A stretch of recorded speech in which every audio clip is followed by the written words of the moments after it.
All right, everybody. Good afternoon, good evening, good night, good morning, whenever it is you tune in. If you're tuning in after the Super Bowl, well, let me just future proof this real quick and say congratulations to being a fan of either team. Um, that's really all you did. So that's all you gotta do now in order to feel good about this. So, welcome everybody. Just waiting for some people to come in here real quick so we can get this conversation rolling. As you can tell, I have this on the other platforms as well, so it's not just my channel, but it's also Georgia Sports Nation under Mad Mike Sports. Then we got AFN, and then we got the other channel. I don't know what they want to try to do with these extra stuff, but ooh, never mind all the Falcons background. We're talking Eagles Chiefs now. But we're not fans of them. Not at all. I mean, we just did this last year with the Rams and Bengals, and we weren't a fan of them either. So we just thought we'd do our due diligence, talk about it because it's on the minds of a lot of football fans right now. Unless if you're a rival, then you couldn't care less. Giants. 49ers. Cowboys. Raiders? I don't know. Chargers, maybe. I don't know who the Chiefs rivals are because you have to, in order to be a rival, you have to kind of like have split, like the winnings have to be equal. Probably Buffalo, I guess. Equal. There's been nothing equal about that division in the last 10 years. Yeah, it can't be that division. I know that it's natural to think that, but I don't think anyone's come close. I think I hate to say this, we may be experiencing the next, like, kind of Brady level dominance here with Mahomes, which he's a much more likable person. So, true. You know, his family, on the other hand, I couldn't care less about. But just him as a player, yeah, I can respect him. Yeah. Okay. So we got Doobie, right? The Doobie West Side saying Raiders. Got D coming in here. About time we got some extra people here. So welcome. What's going on, y'all? Bit of a last minute thing, but we should be fine. All right. So I can't remember what side you were leaning on last year when it came down to the Rams and Bengals. I don't know if we were agreeing to the same team. I feel like I said Bengals too. Yeah, we both because it was nice. Okay, so this is actually the first time we're choosing different paths here. So, yeah. Let's go Wallace. So, guys, for the first time in the last 2 years of us doing these lives together, or it has been about 2 years. For the first time, we are rooting for the same team. Usually, we're always rooting for the Falcons, whatever week we're playing. Or, we're usually rooting for a team in the playoffs. But this time, in the Super Bowl, I am rooting for the Philadelphia Eagles. Noah, on the other hand, is rooting for Pat Mahomes and the Kansas City Chiefs. Just this once. After when the fourth quarter hits all zeros, I am no longer a part-time Eagles fan. I'm a full-time Falcons fan. I'm not even really supporting. I'm just kind of predicting. Yeah, true. That too. I don't. It's not the players that I don't like. It's just the team. How Kansas City. I want something new. It's like three times in 5 years. Like I'm kind of used to this, and like you said, this may be that type of reign, that Tom Brady type reign that Patrick Mahomes have. But if he's gonna have that, he has to win this game. Yeah, he has to win this game. But I don't think he will. I'm hoping he doesn't. But if he wants to be like him, or not, let me not say like him. If he wants to be up there with him and try to be where he's at as a player, he's gonna have to win this game. Yeah, it's gonna have to make the conversation interesting. Now, what he's done so far is absolutely impressive Yeah. because you got to remember he's 27, y'all. Like, And he's still, I think he's top 20. If I'm not, he's top 20 in passing, the career passing yards right now for QBs. If I'm not this mistaken. human being we call Patrick Mahomes is only 4 years older than me. Like, bro, just puts your life in a different perspective. It's kind of weird because you're like, of course, Brady was winning Super Bowls in his 20s, but he wasn't doing like, he wasn't regarded as the best quarterback in the league until like 2012, maybe 2012, 2013, really the 2010s.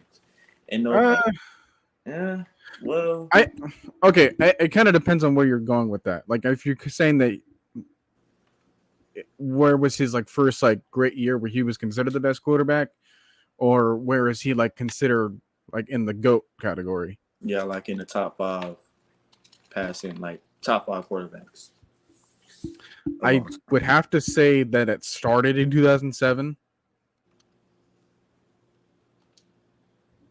Because obviously their whole 18-1 spiel, but then it picked up a little bit later.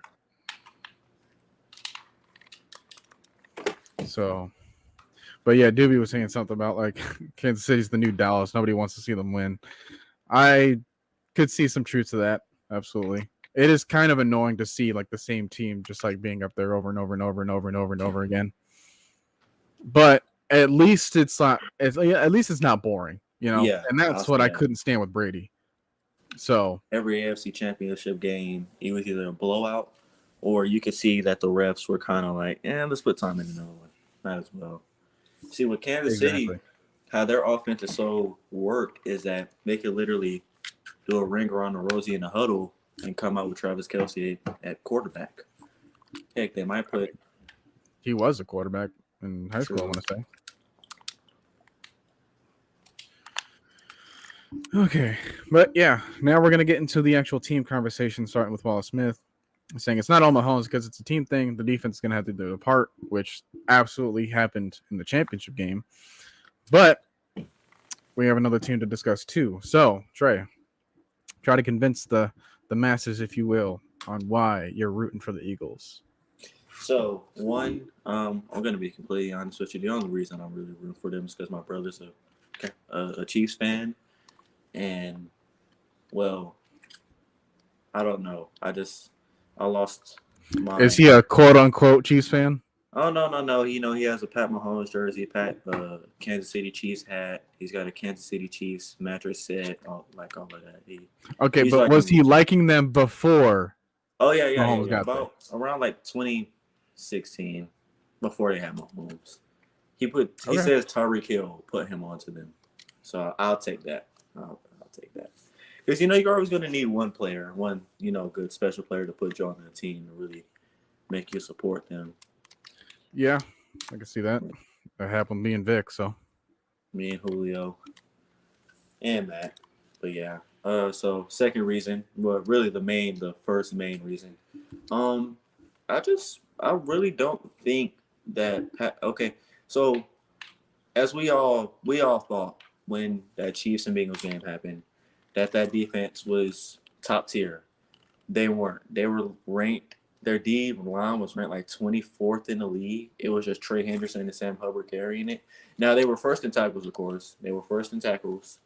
They were top 10 in rush. I mean, not in rush. In yards allowed in the run game, but in the pass game, they weren't that good. So it kind of opened a hole up for there, and it's kind of why the reason the Kansas City Chiefs look like us on offense in a run game situation. One, because Mahomes was still hurt, but two, it's just that team was never really a good passing game team. Now, like I said, I don't think that defense. I don't think he can handle that defense. Yeah, that the entire D line accumulated 70 sacks by itself. I mean, not 70, but there's star 40 defensive linemen. Uh, had 12 and a half sacks each, other than Hassan Reddick, who had, 16 and a half, 16, 17 and a half, somewhere around that range. Yeah, he led the group, but there was still about 4 or 5 guys. Yeah. And I think that I saw the stat. There was like they got 35 of those sacks in like 5 games. Yeah. I think that was the first. He was the first or last 5 games. I think we got like 36 in 2 years. Did we? Because we had 21 this year. We had 19. So we had 4 more sacks than them in 2 years than they had in 5 weeks. I want to say that's almost as many sacks that Joe Burrow took last year in totality. Yeah. And people say we need to trade for Lamar. But this isn't about us. Like I said, this isn't about us. This is about the game tomorrow. So, 2, I think Jalen, the MVP curse, I think it's going to last a little bit longer. Could Mahomes break it? He may be the only guy to be like, yeah, like he's got the best chance to break it just because of how good that defense is. But I don't know. I think it's just the MVP curse. It happens to everybody. Heck, it even happened to Tom back in 2018? Yeah, that was 2018 or 19, one of them two. But yeah, I think the MVP curse does come in hand. Number 3, the weapons that Philadelphia has on their side. Now I know you can say, well, don't the Bengals have better weapons than the Philadelphia Eagles? Am I? It's not that big of a gap as many people think. A.J. Brown and Jamar Chase are both top 10 receivers. Devontae Smith and T. Higgins are dang near on the same spectrum as far as like 1A, 1B type guys as far as number 2 wide receivers. I just think I don't know. I mean, we saw if they get pressure that, it helps their corners out. But I just think that Philadelphia Eagles online is so much more better than the Bengals. And they had 3 backups in, both 2 at tackle and 1 at guard. Now, do I still think that they get pressure? Yeah, because, it's the Kansas City Chiefs. They have that D-line is better than what most people think. But, yeah, I just think that O-line and the weapons in itself is much better than the Bengals and what people expect. And the last one, I feel like Jalen Hurts is a little upset.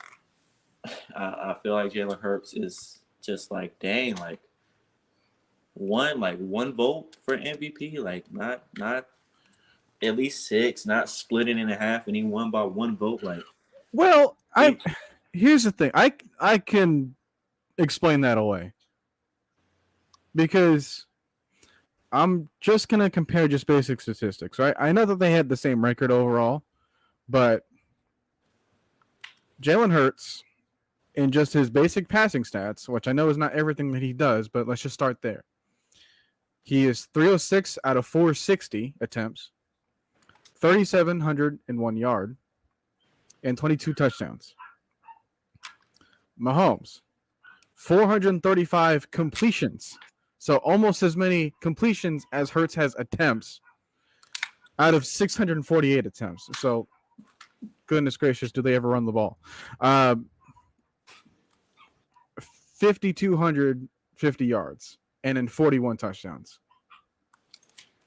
I'm only kind of surprised that Josh Allen wasn't considered higher. Like, he only got 1 vote because I'm pretty sure that he's got better numbers. Now, as far as like who's more valuable, that's can be debated now here and there forever, each and every year. But I don't think it's that close of a discussion when just looking at what their capabilities are. Yeah, I get that.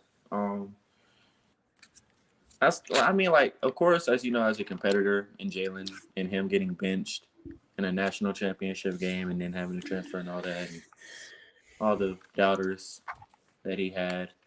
Yeah, it's an incredible story, no doubt. Yeah, but I don't know. I just feel like he has that chip on his shoulder.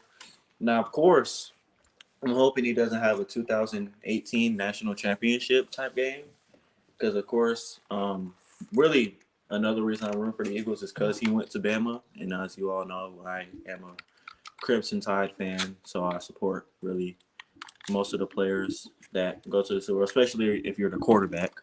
Unless you're going against my team, then it's forget you. But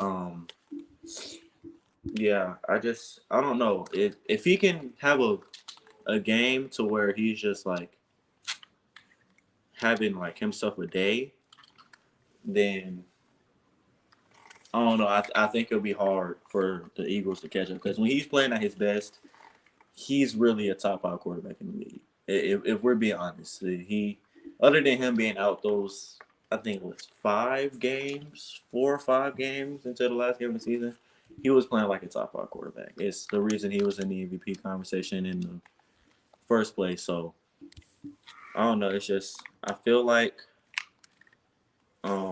if he has one of those Steelers type games that he had earlier in the year, or the Vikings game that he had earlier in the year, it's going to be pretty hard to stop him.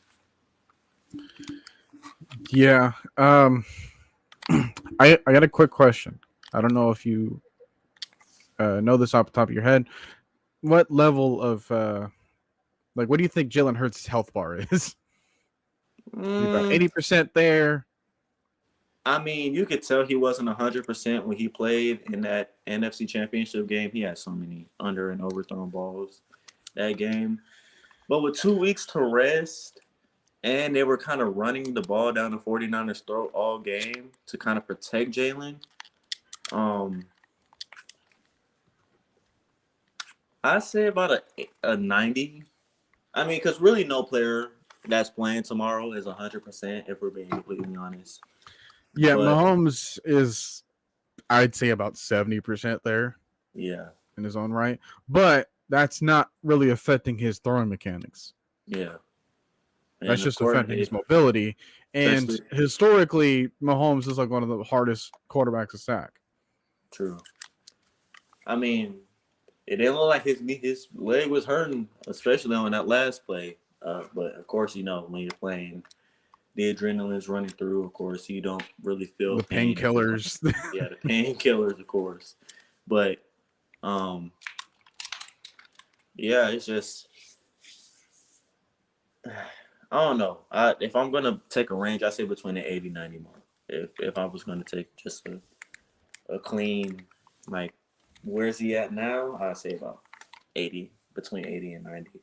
Because I felt like him missing those games, even though it nearly hurt the Eagles' seeding. I feel like he needed those games to sit. Because if you would have forced him out there and made him come back early, and then he's like 60% going into a Super Bowl, I'd rather you have I really take a 60% Mahomes over a 50% Jalen, if I'm being honest. Yeah, but I was hearing well, shout out to Bootleg Football Podcast. I was hearing their podcast, and they were doing like a deep preview on it. And I think it was Brent that said the top 3 quarterback in the NFL right now, right? Number 1, Patrick Mahomes. Number 2, I guess you can either say Joe Burrow or like Josh Allen or something. Number 3, Patrick Mahomes on one leg. I mean, he played. I mean, I won't say he played well. To be honest, he had like 300 yards. So yeah, he did like a top 5 quarterback. And I want to bring this up, something else too, because I don't have any recollection of anyone else talking about this, but there was another AFC Championship game, believe it or not, because it's been so many in a row, where Mahomes had a leg injury going into the Super Bowl. I think this was when they were facing the toe Tampa, injury he had, right? Yeah, this was before like the Bills game, right? Yeah, he had. He was like around the same percentage too of just health. He couldn't really move around that game either, but yet they changed their entire game plan, and then they just basically made Tyreek Hill do all the work. And now in this championship game, they basically had another number 10 do all the work. Benito and Martez Valdez-Scantling. So Like he's been in this situation before, and then mind you, he was still playing on that bad toe or whatever that entire Super Bowl, and he was scrambling like crazy. Like You could tell it he looked didn't like want if to. you had unlimited turbo, but Yeah, like at 75 speed. I mean, you could tell he did not want to scramble yesterday. If we're gonna be completely honest, it was just the way he was playing. It was like, yeah, I gotta stay in the pocket. I gotta be 2018 Patrick Mahomes, where he wasn't really scrambling. He was just being a gunslinger, and I mean, it worked out. He won MVP. He had 50 touchdowns, so I guess you could say it worked out. But Yeah. yeah, he's gonna Uh, if he's even at 70%, it's got to be a lot like that Bengals game where they just got to get the ball out fast, take a shot here and there, uh let him be Mahomes. He doesn't have to be Mahomes and a 10% of Lamar Jackson or just be Mahomes. and as long as you keep that the game plan, you'll have a chance, right? Pretty much. But let's talk about who he would be going up against, right? So I'm going to bring this up. Well, we're going to talk about the matchup between the Chiefs offense and the Eagles defense. Now, Doobie is saying, well, first of all, he said that his ankle is pretty banged up this time around, but like I said, he's dealt with the same type of problem where he had struggles moving. And I get that Pacheco ain't no Tyreek Hill, but he's still a pretty darn fast guy. He was hard to bring down. I mean, you even had three. I mean,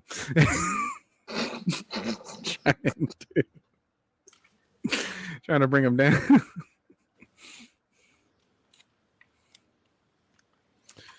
But yeah, going up against the best defensive line, I was running through it in my head.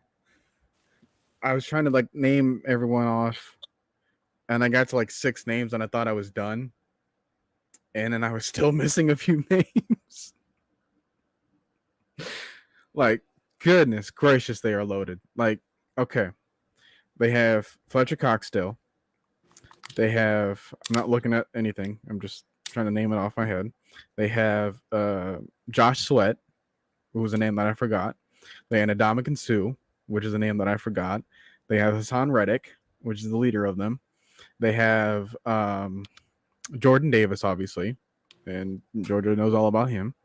They have Milton Williams, who's like the budget version of Fletcher Cox.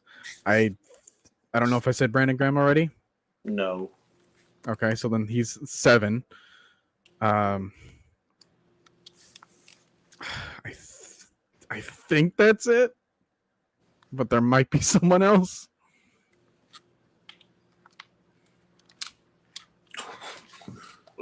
So yeah, it is ridiculous. They're stacked. I don't even care that their starting linebackers are like Kaiser White or whatever. Like, well, Kaiser White. Everything is all right there in the front. Yeah, Kaiser White did break out this year, but he's not the guy you want to be like, yeah, that's my starting linebacker. But hey, whatever they do to be able to win, it's up to them.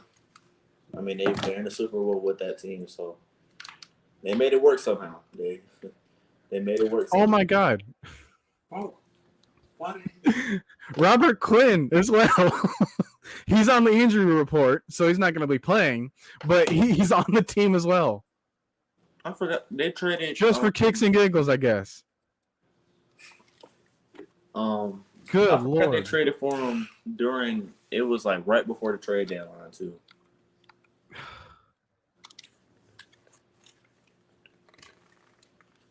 My goodness.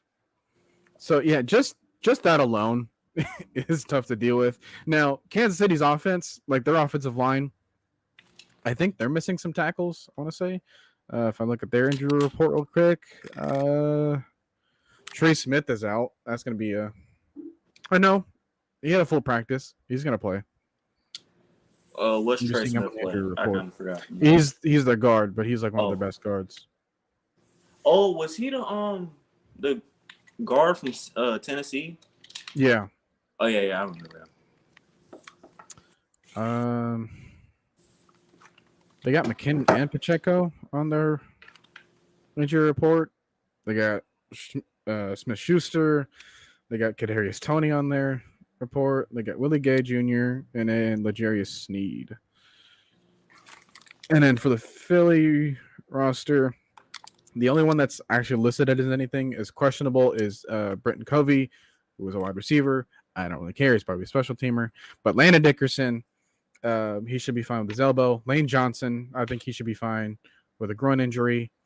Cam Jurgens, again, just for kicks and giggles to have him with a hip, and a Devontae Maddox with his toe injury. They have all had full practices as lately as, I guess, right now. So, and that's not even talking about the Eagles' corners either. So, and they're pretty lower as well. Chauncey Gardner-Johnson, Avonte Maddox, I just talked about. I think he's been feeling pretty good. Some things about Andre Epps, I want to say. So, yeah, I don't know if they're like fully injured. I just think that they're on the report because they all said that they have full practices. So they're not really listed as anything. Okay. But there was something else I wanted to touch on real quick, and I think it was okay. Yeah, why am I off Jamal? I was looking at it earlier, but I didn't bring it up. He says, I think Pat is going to break the MVP curse and be the first quarterback to do that since 1999. Goodness gracious, that was Kurt Warner. Too many signs leading to the Chiefs to win, plus too many people going for the Eagles. Wow. Okay. Throwing shit already.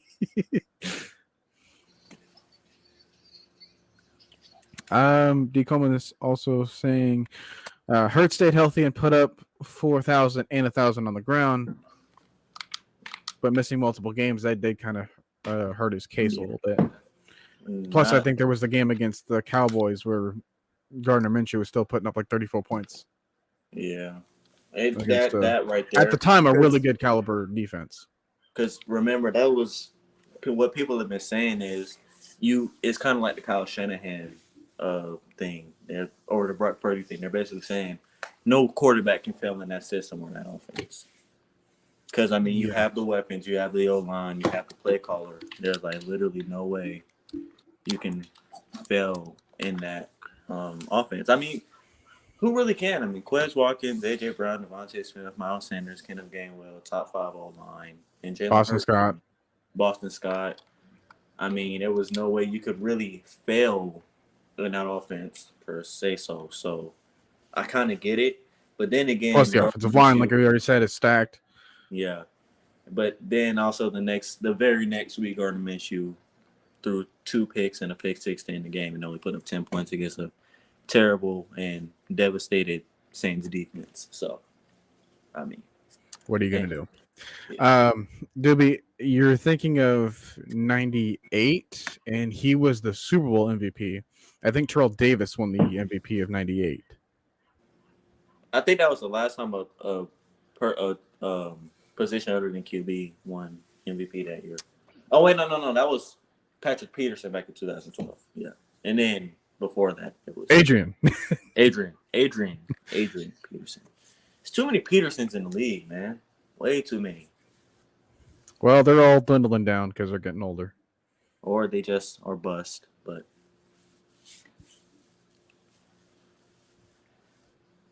You got a name in mind when you say that? Jared Patterson. The running back. That's not a Peterson. Yeah. That was his last name, Peterson? You just said Patterson. Oh, yeah. I heard. I don't know. But, yeah, Jared Patterson, he was a running back out of Buffalo back in 2019 or 2020.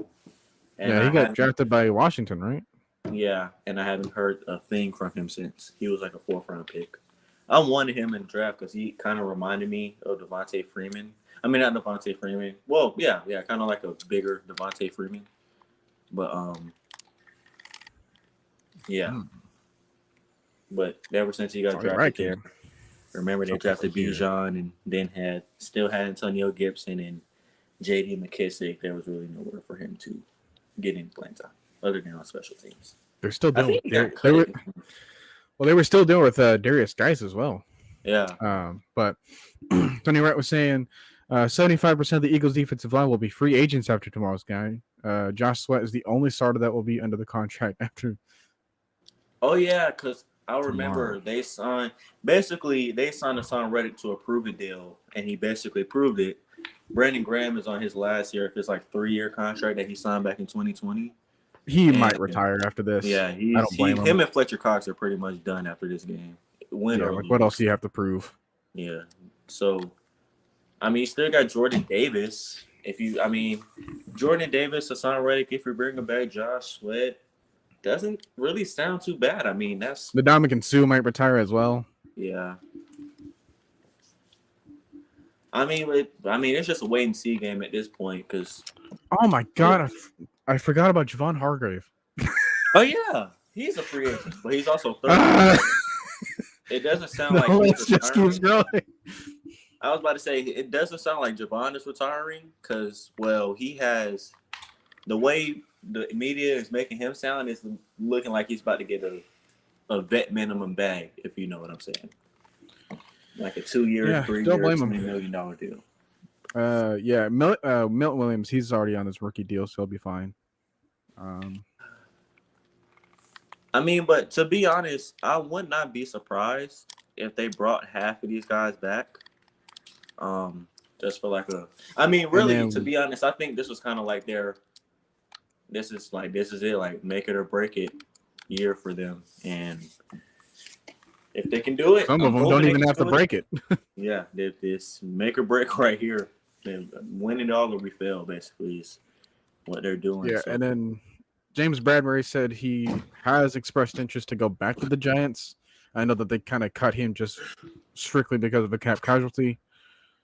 I mean, so, but this one's like it was kind of like a bad thing in the wood because they needed him. They knew they needed him, and it was like, dude, like you haven't been playing the best the last 2 years. We saved like $14-15 million off you to like a $1 million dead cap. Like there's no way any team, unless you're just that good, is getting kept. Yeah. It was just a bad thing to see, but if they win the Super Bowl tomorrow, I think he stays. So on the other side of things, right? Because we can been talk about the Philly defense to death. Kansas City's offense. I don't know if they're as loaded, but it don't matter because they got Travis Kelce. Pretty much. Now, I was actually looking at Kelce's stats because however good that you think he did in this season alone, he's actually been better in the postseason. Because believe it or not, he's already played 17 games in the postseason. So I just want to bring this up for comparison purposes. If I just type in Kelce, click on Travis. Also in his podcast, he said that he might be preferred by Kels, but Jason definitely wants Kelce. So we have a totality of 110 catches. This is just for this season alone, right? 17 games that he's been active for 2022. Had 110 receptions, 1,338 yards, 12 touchdowns on the season. All right, that's just starting. Now, he's played 17 games in the playoffs. 2 of them, mind you, he got targeted a total of 11 times. So in 2016, 2017, they weren't even using him. So this is all from 2015 and in 18, 19, 20, 21, 22. In those, like, basically 15 games, 127 catches, 1,467 yards, 15 touchdowns. Jesus. He is just strictly on another level when it comes to the postseason.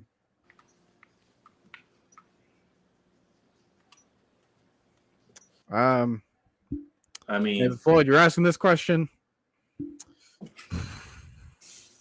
no I one. don't think any team has been able to figure that out No one.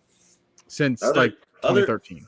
Other than us, that one game where he had like 55 yards when we played him in 2019, that's, I think, the lowest a team has had him at all year, even in the Super Bowl when they got blown out.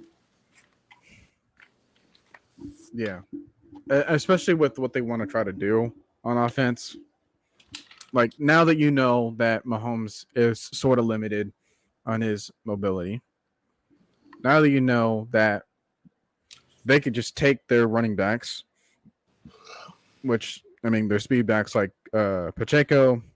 McKinnon. I mean, I think they could try to use McKinnon more. It's actually been Clyde Edwards-Helaire that's been getting more touches recently than McKinnon. But if they just kind of use them, right, they can spread them out to the flats. They can kind of take care of all that. And then you have, like, you don't have stars when it comes to, like, your wide receivers. Like, Sky Moore is a developing rookie. You have Juju Smith-Schuster, who's, you know, a B grade wide receiver so far. Then you got Marcus Valdes-Scantling, who's another kind of like wide receiver 2-ish, wide receiver 3. Then you got Kadarius Toney, who was drafted as a wide receiver 1-ish, but is really just another like glorified gadget guy. Basically a skinnier Noah Gray, if you want. Like, I think Kadarius Toney is just a better Avery Williams, if I'm being honest. he's almost crap. Who was I thinking of?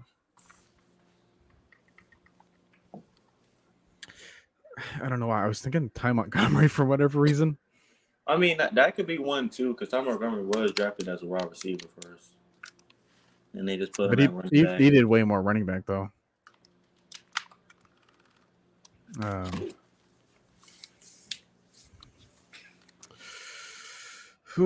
So who takes this as far as just the matchups? Offense. The Eagles offense versus Kansas City defense. I'm going to take the Eagles offense, and to be honest, the Eagles are the second most talented team in the league, other than the 49ers. Like, if you look at the teams completely, the Chiefs, they're top 10 in talent, but they're not like the Eagles to where you could like literally plug in any one of their starters and their starters on another team. So really, I'm going to say the Eagles outmatch them completely in this game. I'm not going to lie, weapons-wise, offensive line-wise, defense-wise. But I'm going to let y'all know now this is not going to be a blowout. It's Patrick Mahomes. Patrick Mahomes that's the one. If this the one thing he's going to do for the rest of his career, he is not going to get blown out in a playoff game. That, especially in a Super Bowl game. This is not again.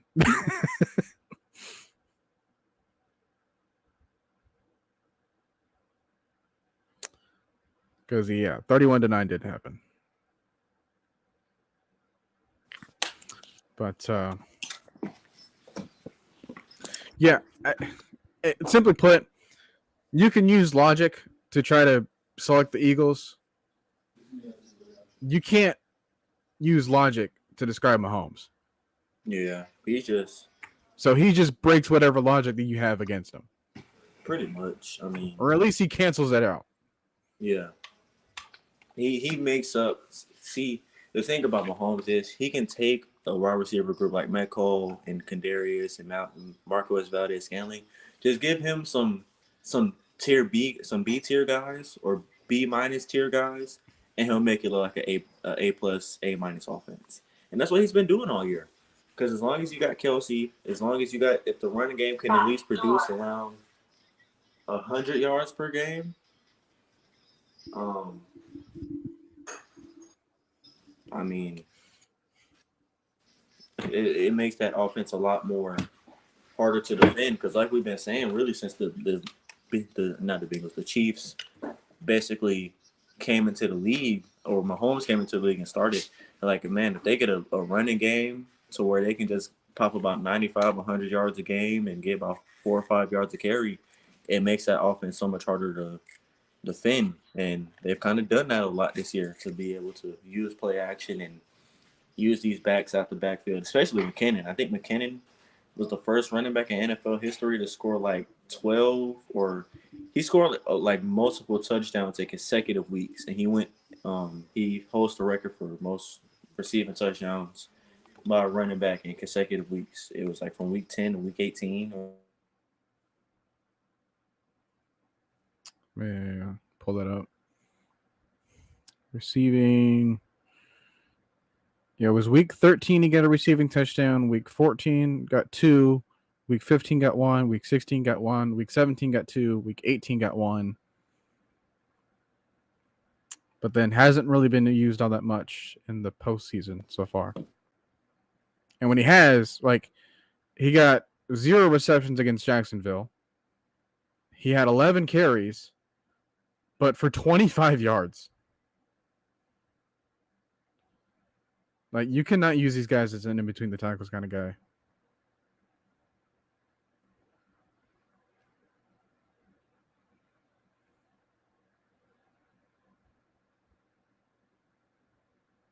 Is everything okay?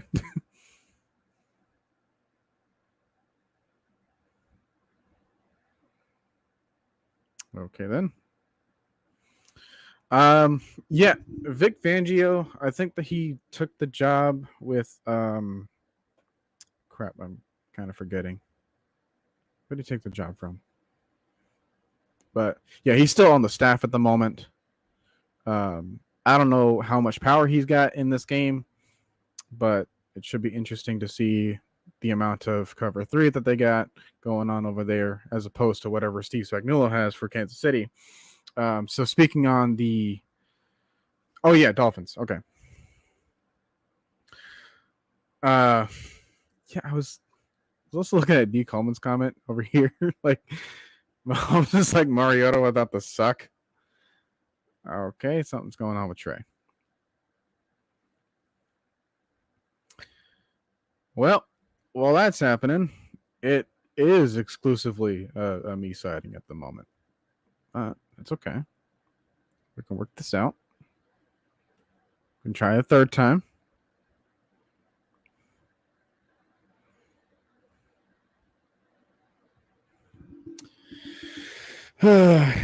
Wouldn't be a No and Trey episode if it wasn't for yeah. It wouldn't be a No and Trey episode if it wasn't for audio issues. Connection issues. Can you hear me? Yep. No. Yeah. So why can't I hear you then?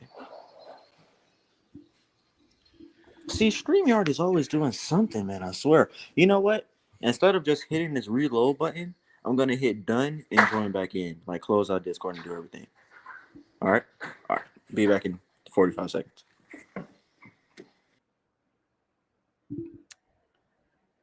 Okay then.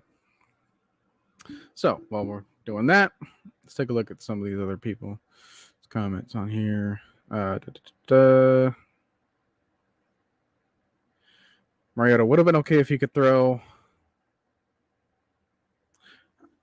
I sometimes think it's not so much his throwing as it was like his decision making. Andy Reid is 64 years old. He does not seem like he's 64. For whatever reason, I feel like he should be older. Been coaching since 82. I definitely believe that. Started as a graduate assistant at BYU. Okay, then.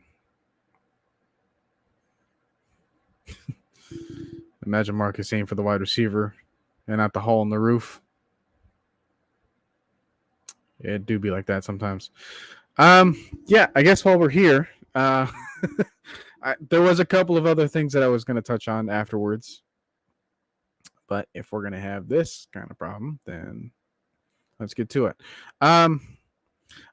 I was gonna have like a poll that I was gonna put on my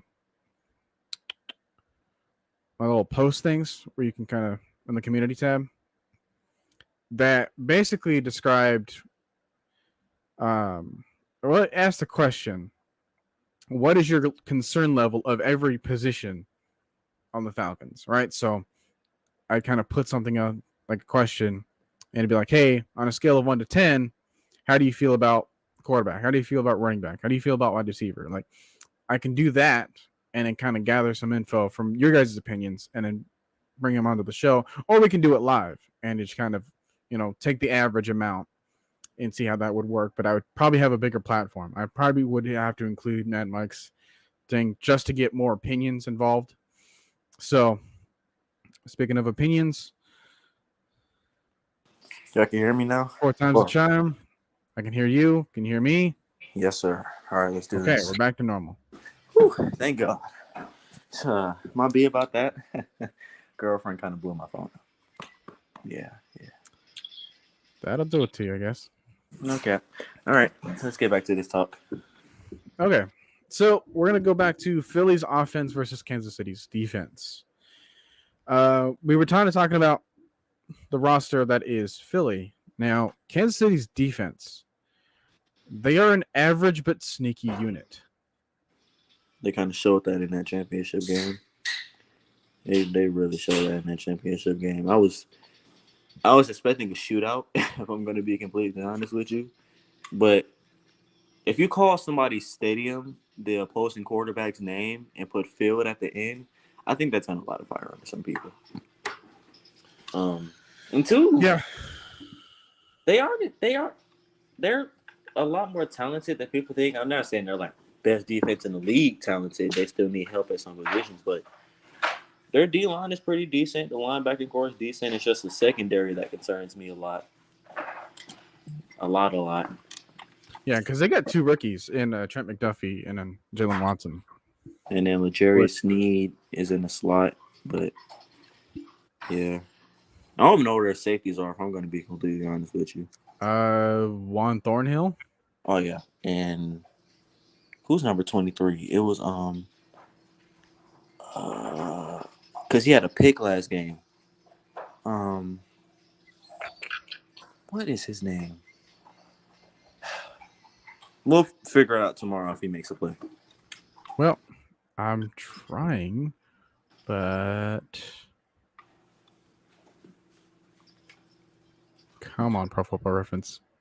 Where's your jersey numbers?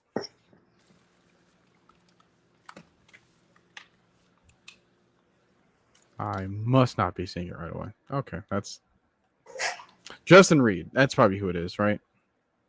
That's a name we haven't said. He was from the Texans. Oh, yeah.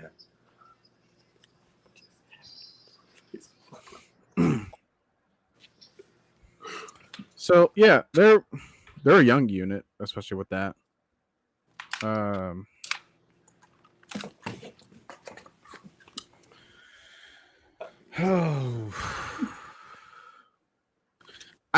Here's the thing. I look back at the Bengals team, right? I look at the matchup, right? How they tried to go about beating Kansas City. And it looked to me like they wanted to make Joe Burrow beat Patrick Mahomes. And as long as everyone and their mother knew that, Steve Spagnuolo knew that as well. And they were not gonna leave you in single high all game. Other than that one T. Higgins had something there. That was pretty much the only single high play they played. So my suggestion for Philly's offense: do not let Jalen Hurts try to beat Patrick Mahomes At all. Because it's not going to work. It won't work. Josh Allen can't beat Patrick Mahomes just using himself. Okay? Like, you need to utilize everyone that you have. The moment that you abandon that is the moment that you lose the game. Or you're putting yourself at jeopardizing the game. Yeah, you're becoming one-dimensional. And I don't care how average your defense is. If it knows what play's coming up, it's kind of a wrap. Steve Spagnuolo may not be the best defensive coordinator, but hey, give him 2 weeks. Yeah, give him 2. Yeah, give him 2 weeks. He'll be. He can come up with some brand new packages. I mean, heck, he's did it for our defense. That Chiefs defense is hungry, man. So yeah, my suggestion is to use everyone that you had that brought you there. Pretty much. And you didn't have to try against your last 2 playoff opponents. Like, you were facing Daniel Jones and the remains of Josh Johnson, along with the shattered arm of Brock Purdy. Like, Chris McCaffrey. That was your but that was your competition, essentially, on the defensive side of the ball. So on offense, all you had to do was just burn clock. Yeah. You really ain't have to put up 31 points. They weren't going to put up 10 points would have beat both teams.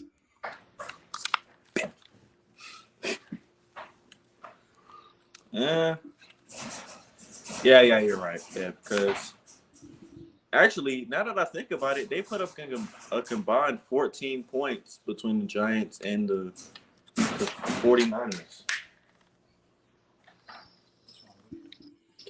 So, your offensive outing with 38 points and then 31 points, that's cool and all.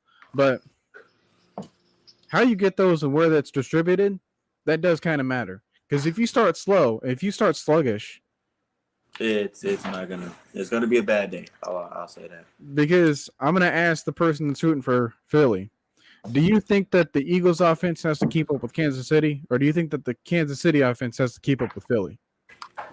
To be honest, I think it's a tie. I'm gonna be honest with you. I think it's a tie but I think both offenses are capable enough of coming down from behind, but both offenses are capable enough of keeping a 14-point lead if they need to. So it is close, but part of me just kind of gives the edge to Kansas City just a little bit. Like, I don't think they have to try to keep up with everyone.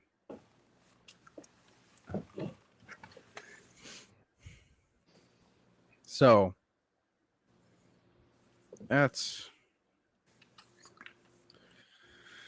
kind of where we're leaning towards. Now we're bringing up the coaches, so let's bring them up a little bit more, because now it's just a mental battle between, like, if it is going to be like as neck and neck as we portray it to be, now we're going to have to think about, all right, well, which coach can give the upper edge? All right, is it going to be an Andy Reid, or is it going to be the aggressiveness of Nick Sirianni? Now, we've seen aggressiveness screw a coach over in 26 in the Super Bowl personally, and we've seen what happens when a coach has been there, done that, uses that aggressiveness against the opposing coach, and it works out for them. So I'm gonna be honest with you. If Nick Sirianni is too aggressive, like he's going for 4th down at their own 36-yard line, he's going to screw himself over. It's going to be a play where you're like, dude, like, why did you do that? Or, I don't really think I have a problem. I don't think he's going to have a problem if he's up in the 4th quarter and he needs to run the ball. He's going to run the ball. They're a top 5 rushing team in the league. They want to run the ball. They want to be balanced, so they're not going to be, we're up 28-17 with 5 minutes left, and let's keep passing the ball. Yeah, I know the other score that you wanted to say. Yeah. I really hope so.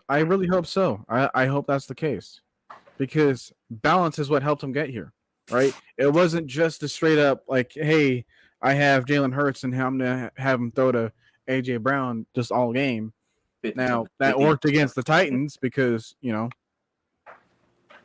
of their whole beef, but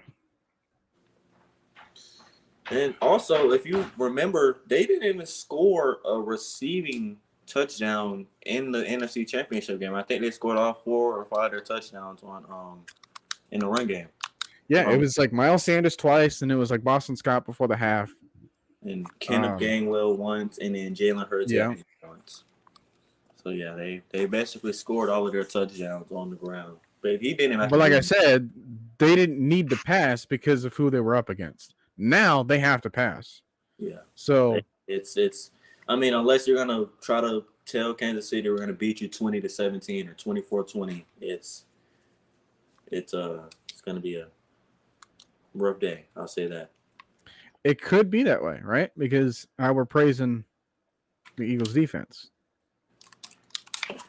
but it's just sometimes you just have to have the clock be your friend here. And what we're saying with like along with D Coleman, like, hey, clock management, it's gonna have to be your best friend. It needs to, because you cannot let that sway in Kansas City's favor. Now, I have a question for you, Noah. Okay. Okay, let's say it's 24-20, right? It's about a minute 20 left in the game, third and two, or let's just say it's the last drive of the game. You got all three timeouts, but it's Philly's ball. Do you believe in that Kansas City defense to be able to stop 3 straight runs? So they're up by 4, you're saying? No, the Eagles are up by 4. It's 24-20. You're in field goal range. Do you have the belief enough in them to be like, okay, yeah, they can stop this, to be able to at least give Mahomes a chance to score? Part of me kind of says that doesn't matter. I would say that you just kind of have to kick the field goal anyways.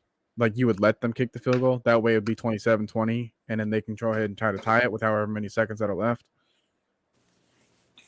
But if it comes down to, like, they have 0 timeouts, and like, let's say that the only thing that can stop them is the 2-minute warning in order to try to seal the game away, I'm still going to give them the fighting chance because I know that they have George Karlaftis and Chris Jones. And Nick Boone. Yeah. But out of like 10 times,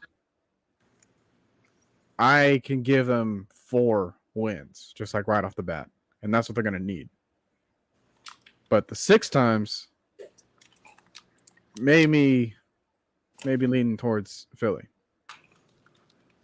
Which is why, like in this scenario, I just say, hey, if you're Kansas City's defense, you just try to let them get the field goal if they really want to do that, instead of trying to like run out the clock and then just tie the game up on offense. Right? It's sort of like how the Todd Gurley, hey, don't score situation that we had. I mean, we see how that worked out for Cleveland this year. They scored with 1:06 left and thought they won the game, and somehow blew up. What was it? It was 30. It was 30-17, and they blew the lead in 10 minutes. I mean, not 10 minutes, 2 minutes. So Joe Flacco's Jets. And it was like 1:10 left. Nick Chubb scores like, hey, yep, that's the game. Everybody started heading out the parking lot, and 10 minutes later, the Jets are kicking a game-winning extra point. Kind of sad if you really think about it. Now, if you were going to flip this scenario and say that, hey, Philly has to get 3 stops if they're down by 4. And they're trying to get the ball back. Knowing Kansas City, they're going to have like a little double reverse pop pass to Mahomes in the flat. Like, all right, hey, Valdez, come here. Send Travis back. Hey, all right, now, dump it off. Hey, is Jim... is Tony Romo announcing the game tomorrow?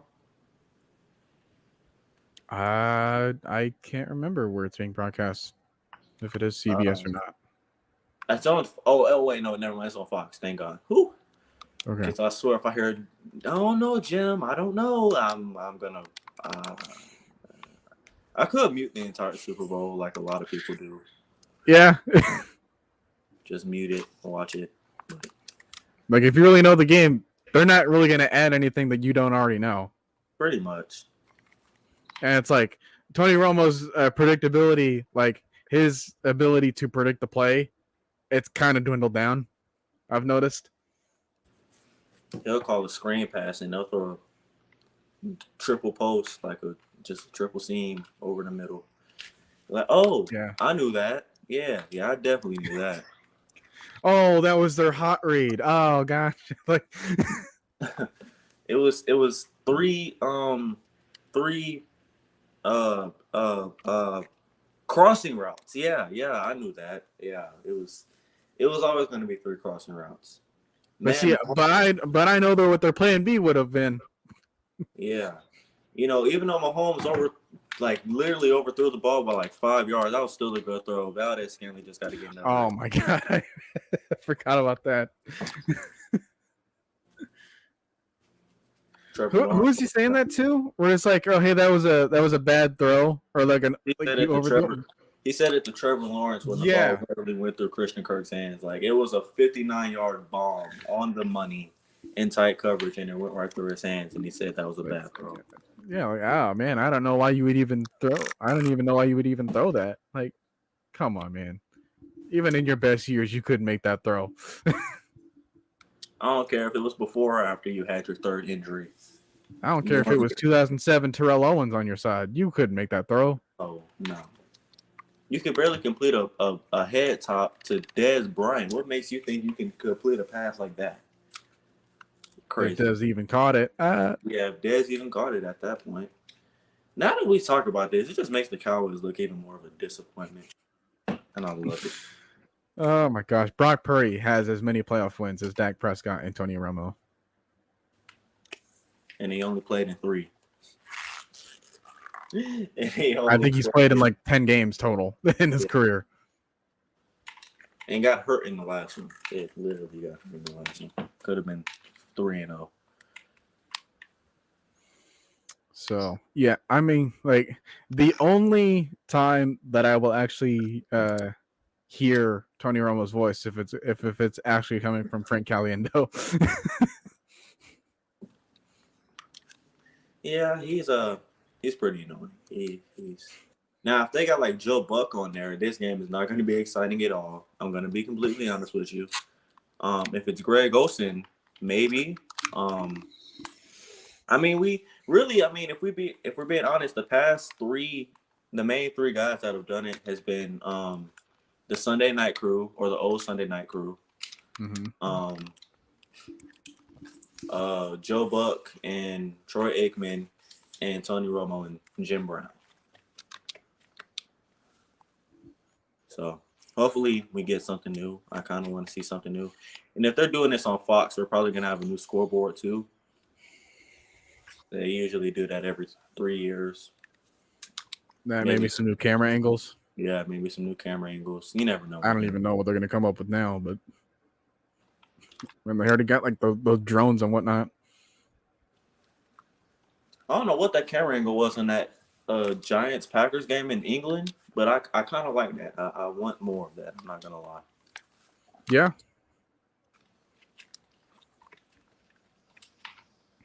But the kicker turns,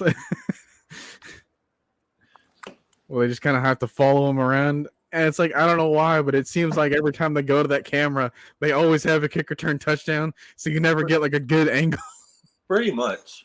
I think that's happened. Didn't that happen with the what game was that this year? It was the Vikings Patriots? Yeah, Vikings Patriots game. Yeah.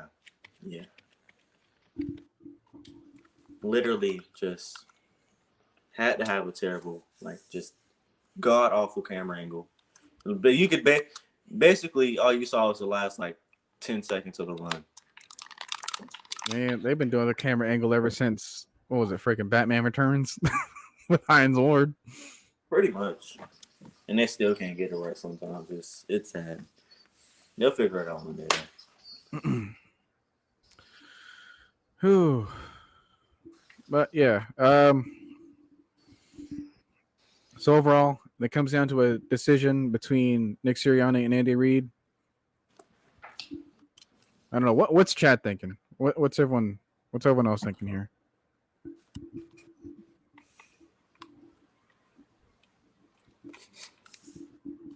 You could just say Philly if you don't have to type their names or whatever. Or Kansas City.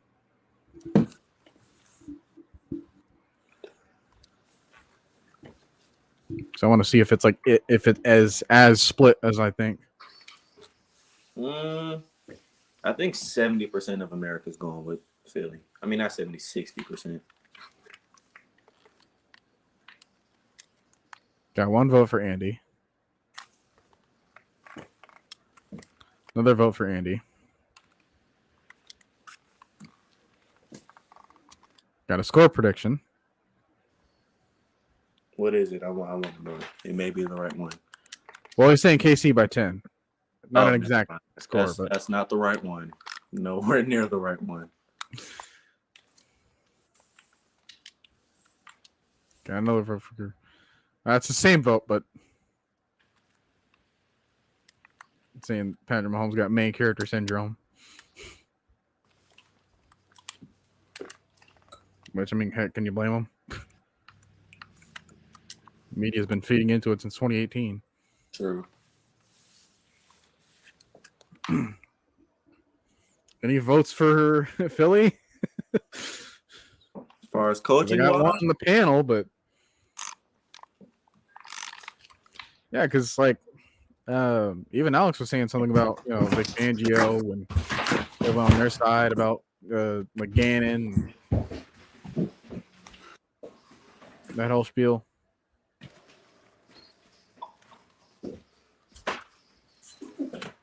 Going once, going twice. This may not look good for you guys if you choose to stay quiet, especially when people look back on this in the future.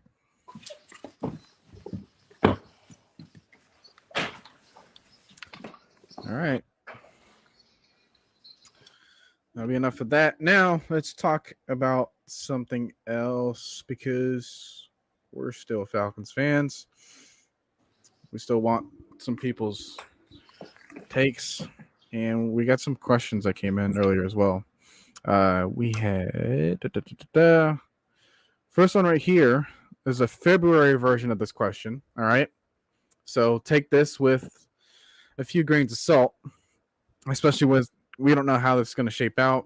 We don't know what free agency looks like exactly as far as like how that's going to play out. So that does have a factor as far as who we could even try to go for as positions. The draft positioning as well could also change at any given moment. Rumors can come out about like who's being tagged, who isn't being tagged.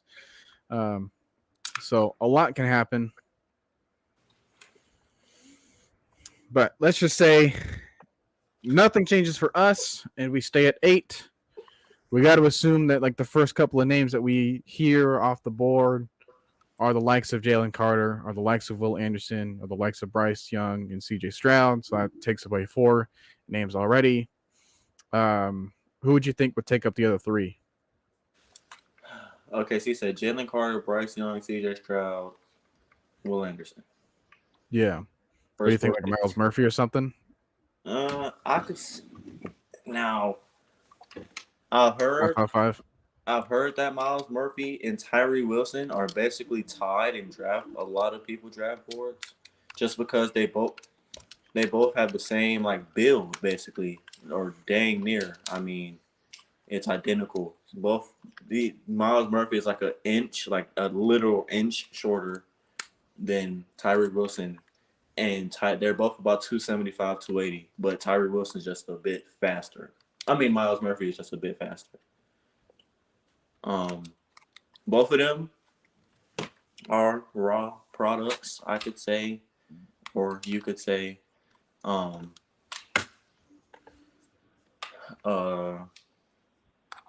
for me, oh my god, I didn't even consider Will Levis. Oh yeah, Will Levis. I don't think he's going to be top 5. No, he better not. Yeah, good Lord, that would look so embarrassing if he was picked faster than Kenny Pickett or whatever. He has to like that. That's just saying for Kenny Pickett. Like that's not even saying for any other quarterback that's been taken like top 5. that's just on the account of last year's draft class, because that was just him that was gone in the first round. Now you're saying that anyone can just show up? Will Levis has got to be the worst. Would probably be one of the worst top 5 quarterback picks of all time. How do you have some of the worst stats in college football and people are saying you're the next Josh Allen? That doesn't make sense to me. At that case, let me go out there and throw 10, 15 touchdowns and 10 interceptions. I'll be the next Lamar. I may not be as fast. I'm about 4 inches shorter, but hey, I'll be the next Lamar. Yeah, pretty much. I'm That's just gonna do a basically. quick comparison, real quick, between because I don't know how close this resembles each other, so this might be a dumb comparison, but I'm gonna make the comparison nonetheless. I want to compare Will Levis' stats, if I'm even saying his name right, with that of Mitch Trubisky. I mean, they got to be similar because both of them were overhyped. So we have him. Dang, Will Levis has a whole freaking Wikipedia page on him. Okay. So 2022 season stats with Will Levis looks like 2,406 yards. That is 71st in the conference. 19 total touchdowns, tied with 50th. 10 interceptions, tied at 91st. And then a QBR of 60.9. Mitch Trubisky, on the other hand, in his last start in North Carolina, had passed for 3,748 yards, 30 touchdowns to 6 interceptions, a QB rating of, I don't know if this is the same stat because I know that that's at QBR, but this just says QB rating. But yeah, came in 157.9. Then again, the year before he had 226.4, so I don't even know what the frick this means as a stat. But his completion percentage was 68%, as opposed to Levis having a completion rating of, I don't think ESPN even wants to tell me, 59.6. So juicy numbers to say the least, right? Yeah, pretty much. Gosh, I'm already seeing freaking Milk Heupel just having a vein in his neck when talking about Will Levis and just the advertisements that's next to him. Okay, then.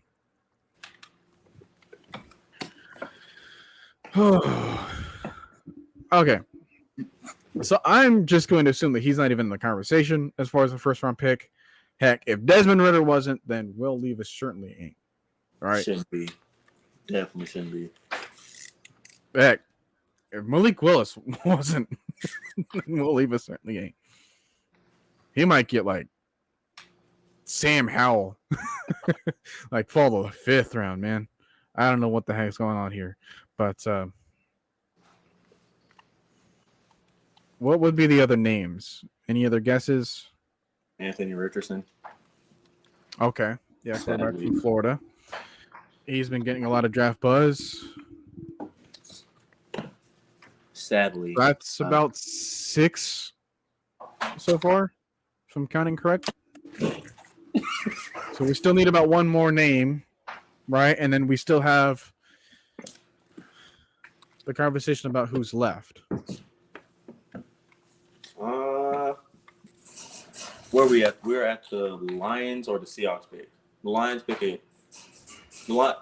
Okay, so it's 5. Yeah. Or is it the Raiders?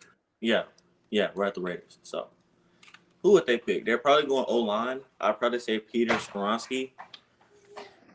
Okay, yeah, I've heard his name up there. Say Peter Skoronski for them. So then what does that leave us with?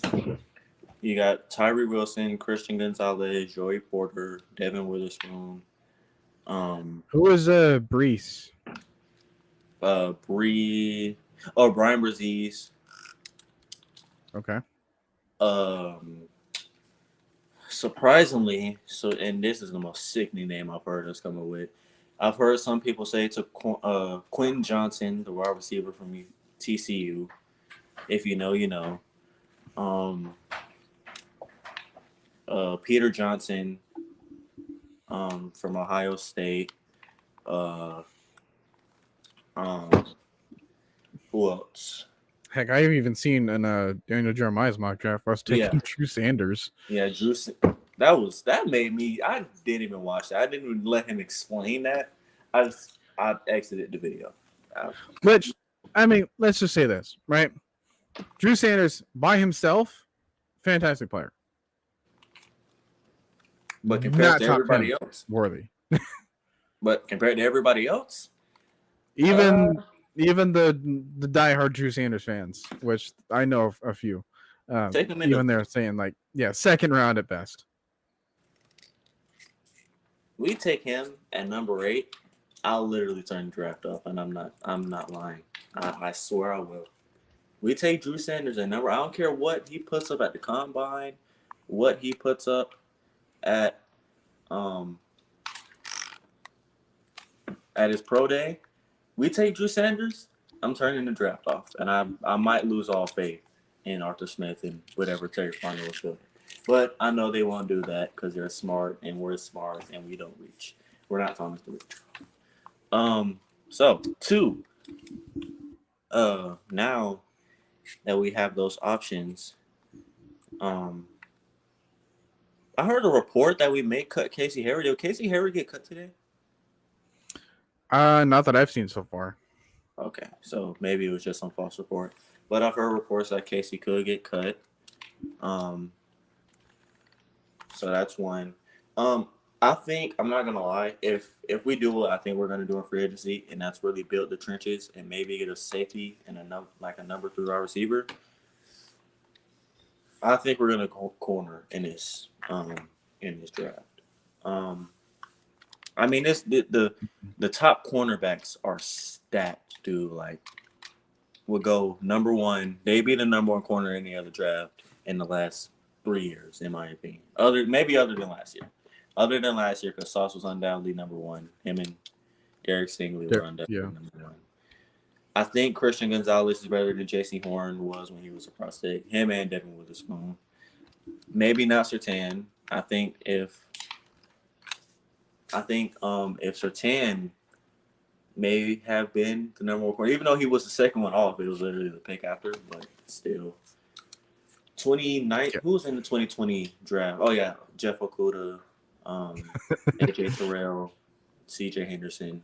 Only 2 guys that came out of there were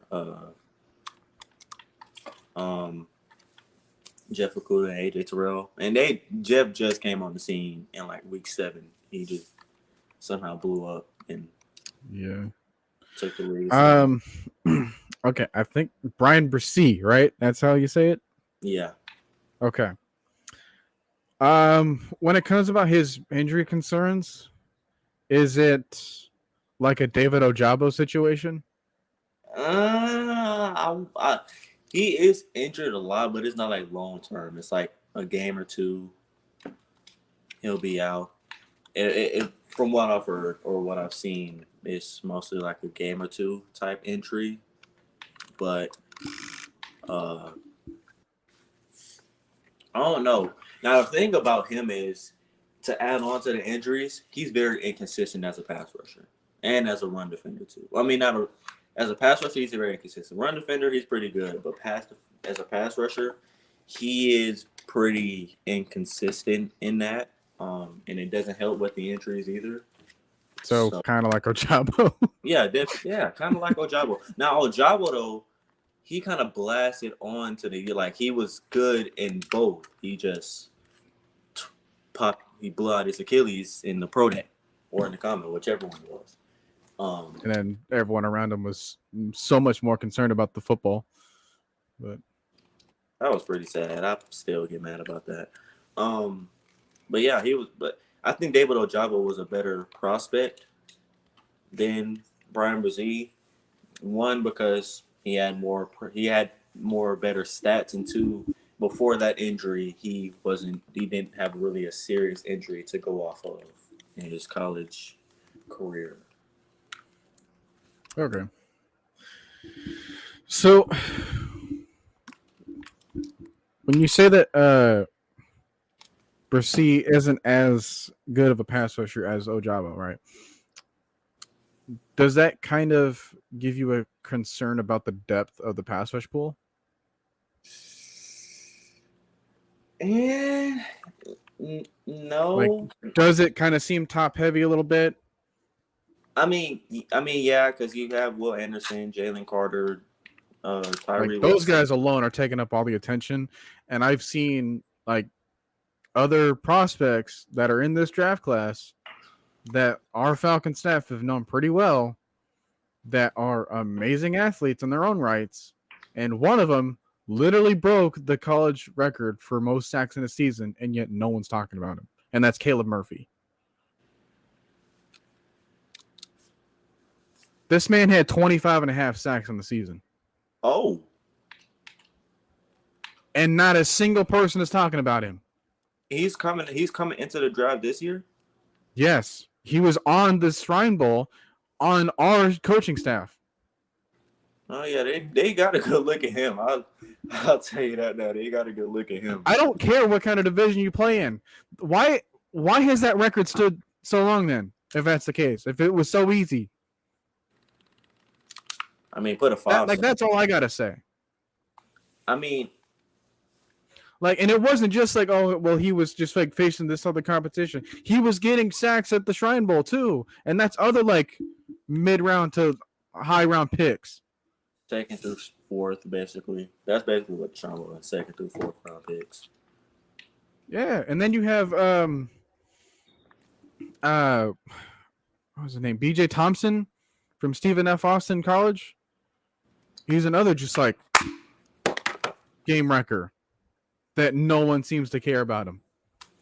Also on our coaching staff at the Shrine Bowl. Yeah, we'll care about him. Just wreaking havoc. Well, I bet you we'll care about him. Watch.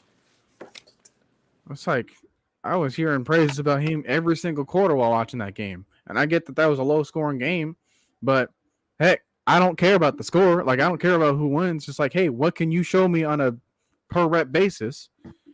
And I was hearing quite a bit about Caleb Murphy and BJ Thompson, so just know that if you start hearing those names come the combine, come their pro days, and they start rising up the draft stock,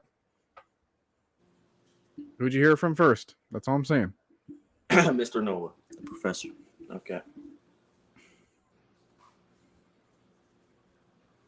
There's a couple other corners that kind of piqued the coaching staff interest as well. So I believe that we have a good amount of depth there. We definitely have a good amount of depth at wide receiver. So I've heard, I think that this class is, it's not it hasn't been so top heavy. I think balance. I don't know. What would you say? Zay Flowers is the wide receiver one, or would you say the guy from TCU?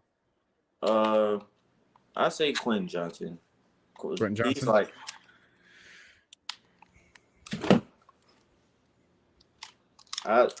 Zay Flowers. I'm just gonna repeat it. Basically, my top 5 wide receivers would be: you got Quentin Johnson at 1, Jordan Addison at 2, Zay Flowers at 3. What was I about to say? Jalen Hyatt. Actually, yeah, Jalen Hyatt at 4, and who was dude I watched a couple days ago? I said he could go in a second. Rashid Rice, he's at 5. Tank Dell just missing out at 6. Yeah. So, name that you got to remember is Caleb Murphy out of Ferris State. I probably won't. The other name draft was BJ Thompson out of Stephen F. Austin. Probably will remember that name. I think he got invited to the combine, if I remember right. Oh, he absolutely should. I mean, if you're in the Shrine Bowl, how can you not get invited there, right? And if you're wondering, how important is the Shrine Bowl? Isaiah Pacheco. That's where I first heard of his name. Was at the Shrine Bowl from last season, and now here he is being people's X factors in this game. So it's guys like that can literally come from anywhere. But once they start handing out those invites, once they start handing out those, hey, we got one last game for you to kind of get your name up there, get your draft stock, get familiar with the coaches. And that's all I really care about. Like those practices, like before the game even happened, like that's more important like down the road for them than the actual performance of the game. So if you're worried about like looking at the game, like looking at their film, and then like you don't hear that much buzz about them afterwards, like don't fret, because those coaching staffs, they know how that player handled it throughout the week. So yeah, like we drafted 3 or 4 players that played in the Shrine Bowl and the Senior Bowl, I want to say. We did. Oh, man.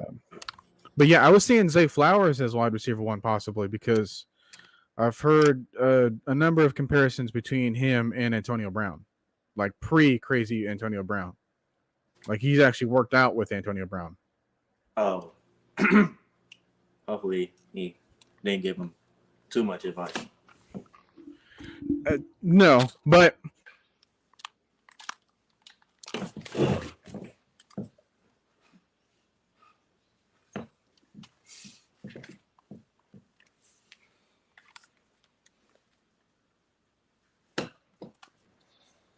all right, can you hear me? Mm-hmm. I think I just kind of messed around with too much with my fingers, unplugged the microphone a little bit. But yeah, it's one of those situations where during COVID, he had spent like 4 months because I couldn't play. They had spent 4 months just practicing, doing conditioning and whatnot, just running like all sorts of routes, running all over the place. And so that's where he's gotten a lot of his just like his agility and just his ability to just cut through routes like butter. So he's actually been pretty good to watch. But I have to take a look at who the other receivers are too, because I've not heard enough about them. So yeah, those are our opinions. As far as anything else goes, I think that like running back, you can get someone else in the later rounds. If you don't believe me, I literally called that we can get someone like Tyler Algier last year, and look what happened. So I think that you can kind of wait down until your value is just right for that position, and then kind of get someone like, I don't know, like Tyjae Spears. So that's just the name to kind of watch out for. Yeah, Kenny McIntosh. There was someone else in the Shrine Bowl too. He was on the Patriots staff.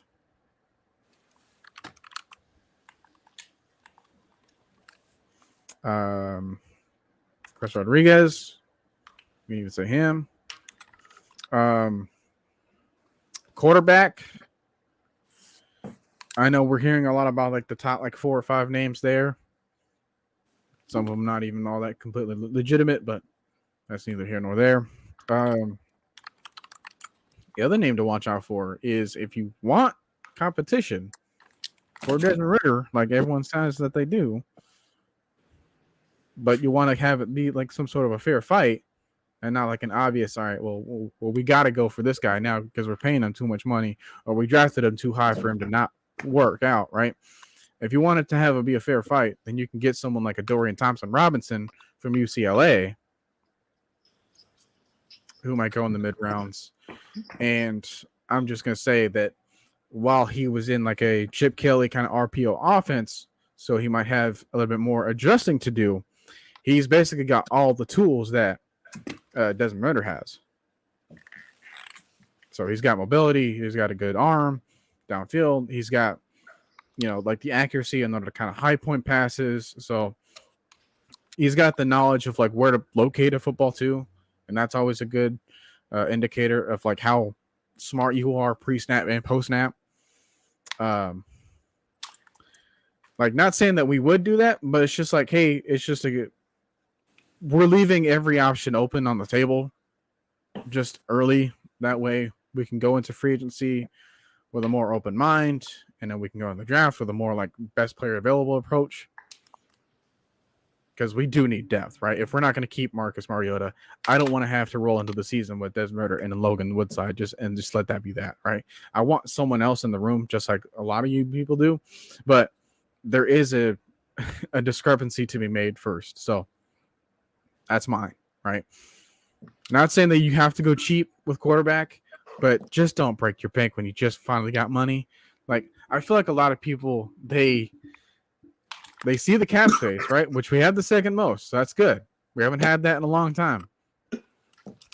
But they act as if the Bears don't exist. They act as if the Giants don't exist. They act as if all the other teams don't have money on their own right. Now, yeah, New Orleans and Tampa Bay, they ain't got no money to save their life. But and the Panthers. Yeah, they're so deep in the red, they might as well wear Falcons jerseys. But when it comes down to us, I feel like a lot of people saying that, oh, hey, just spend high and get the quarterback. I feel like y'all kind of live your life on a paycheck to paycheck basis.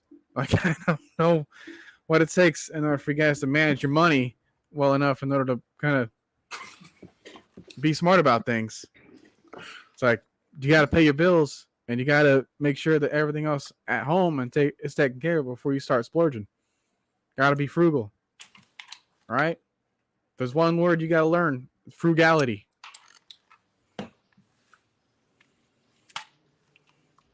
I don't learn soon enough. When they realize we might only sign one star in the entire free agency period and get a whole bunch of B tier guys. But we'll see. Like I said, Terry Fontenot does not seem like the dude to blow all his money first year. First year he's got it. He does not seem like the dude to blow all his money. But hey, we'll see. We're gonna see. We only got a month and a week left, guys, or a month and 3 days left. Especially not since Terry has the background of being a scout. So he would know just as well as anybody how valuable the draft can be, especially when you only had to spend like $9 million in salary cap space for the year on your entire draft class, just on average. Pretty much 12 million, somewhere in there. The 12 million is coming if you have like a top 3 pick, or you just have like 10 to 12 picks that you had. But yeah, I'm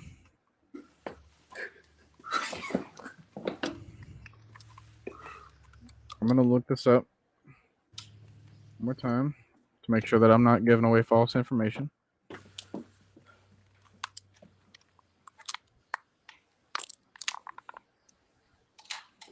Because if I'm wrong, that means Bootleg Football Podcast is wrong. So I'm going to throw them under the bus first. Found somebody to blame. You found somebody to blame. Okay. Let's take a look at something here. All right. Ferris State football, Caleb Murphy received the nation's top defensive end, the Ted Hendricks Award winner, 2022 recipient as top defensive end in all of college football. So he does have this. Okay. Before I do this, I'm going to share my screen. Microsoft Edge tab. All right. Y'all can see this, right?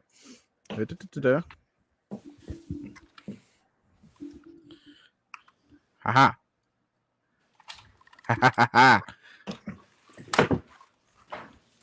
That sentence right there. Trey, if you can see that, would you mind reading it? I got you. Okay, okay, never mind. Yeah, I am blind as crap. Very, very blind. I swear I need my glasses. I swear I need my glasses back, man. I guess I could try to zoom in, but I don't know. It says Murphy demolished the NCAA all divisions record for single season sacks, recording 25.5, and led all divisions with 39 tackles for loss, which matched the all-time single season record for any NCAA level. Nearly half of his tackles this season were for negative yards. Oh. So, no, I'm not making it up.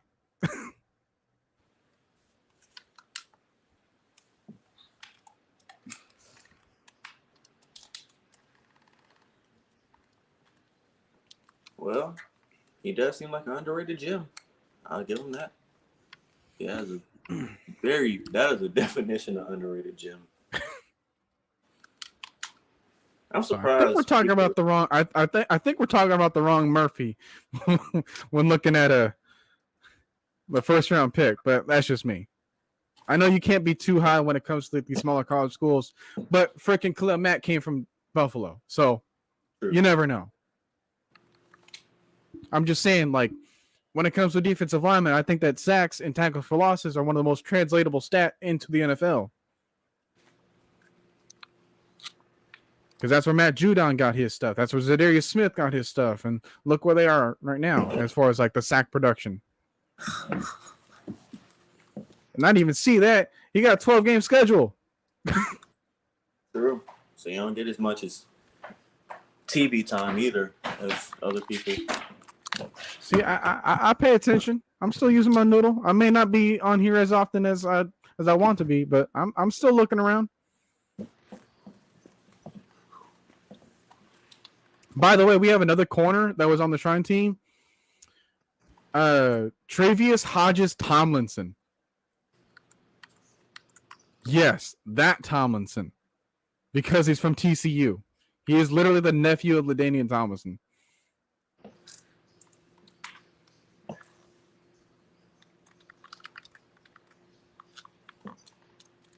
He's like 5'8", but, you know.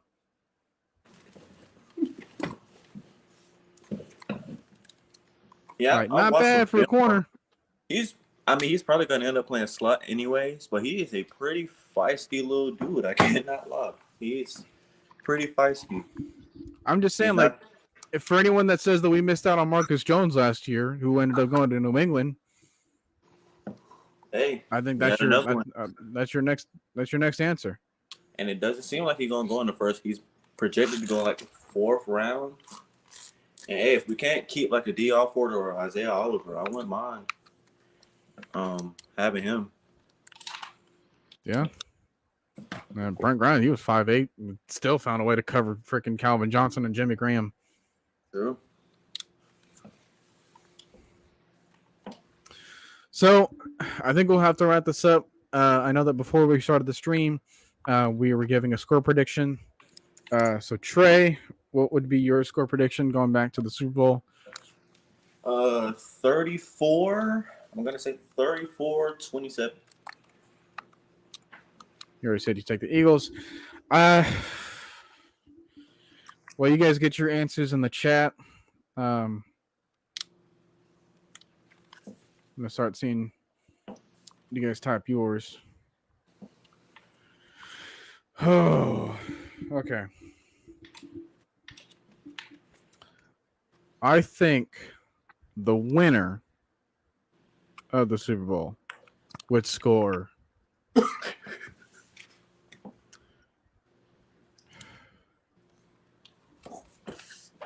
I think 30 or 31 seems a good number. Like you're saying 34.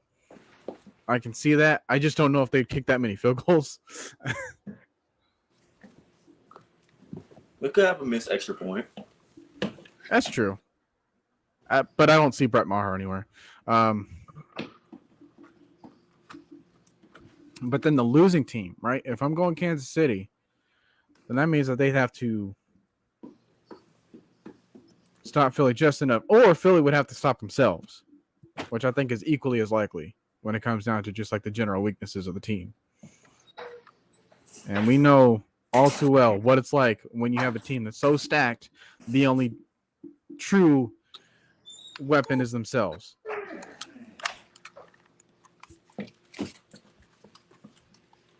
So,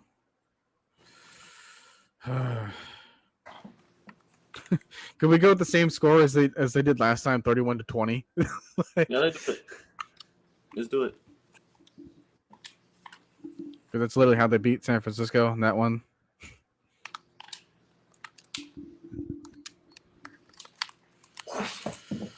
It seems kind of a weird score, but I didn't want to copy D. Coleman's answers on his homework sheet too much. So,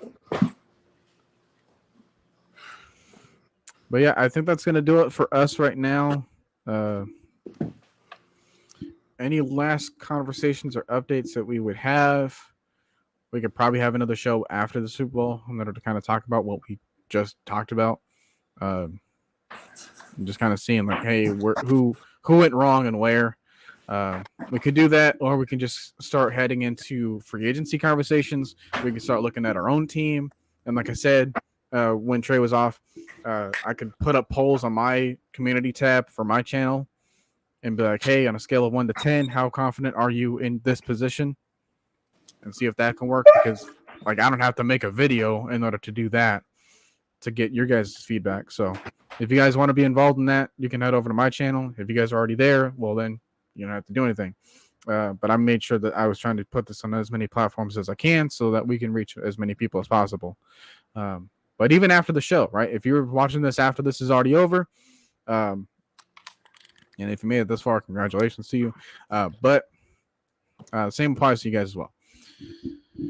So that's going to do it. Any last things that you want to say, Trey? Last game of the year, let's make them good. Hopefully it is good, because I actually want to see a good game. I need to be out of my seat, not looking at my phone half the time. My last thing, Whopper, Whopper, Whopper, Whopper, Junior Trouble.